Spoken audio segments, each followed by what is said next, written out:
Hi friends, under nineteen women T20 Asia cup last week இங்கே மலேசியாவில் இருக்கிற பயோமாஸ் ஓவல் கிரவுண்டில் நடந்ததுங்க. மொத்தம் 6 டீம் பார்ட்டிசிபேட் பண்ணியிருக்காங்க. ஏன்னா இது ஏஷியன் கப் மட்டும். India, Malaysia, Pakistan, Sri Lanka, Bangladesh and Nepal. இதில் ஃபர்ஸ்ட் மேட்ச் நம்ம இந்தியாவுக்கும் பாகிஸ்தானுக்கும், ஸ்ரீலங்காவுக்கும் மலேசியாவுக்கும் நடந்துச்சுங்க. நாங்கள் முக்கியமாக இந்தியாவின் பாகிஸ்தான் மேட்ச் பார்க்க தான் போயிருந்தோம். மேட்ச் ரொம்ப விறுவிறுப்பாக நடந்துங்க.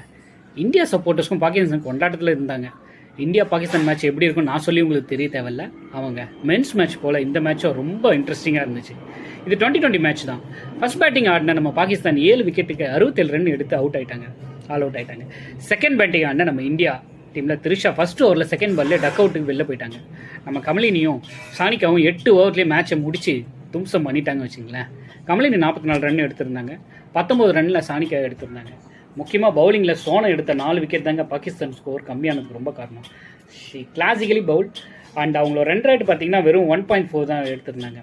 எது எப்படியோ இந்தியா பாகிஸ்தான் கூட ஃபர்ஸ்ட் மேட்ச் வின் பண்ணது எங்களுக்கு ரொம்ப happy. Next match 17 December Nepal கண்ட்ரியோட இருக்குது. நீங்களும் அந்த மேட்சை பார்க்க இருந்தீங்கன்னா கண்டிப்பாக வாங்க, கேள்ல இருந்தீங்கன்னா.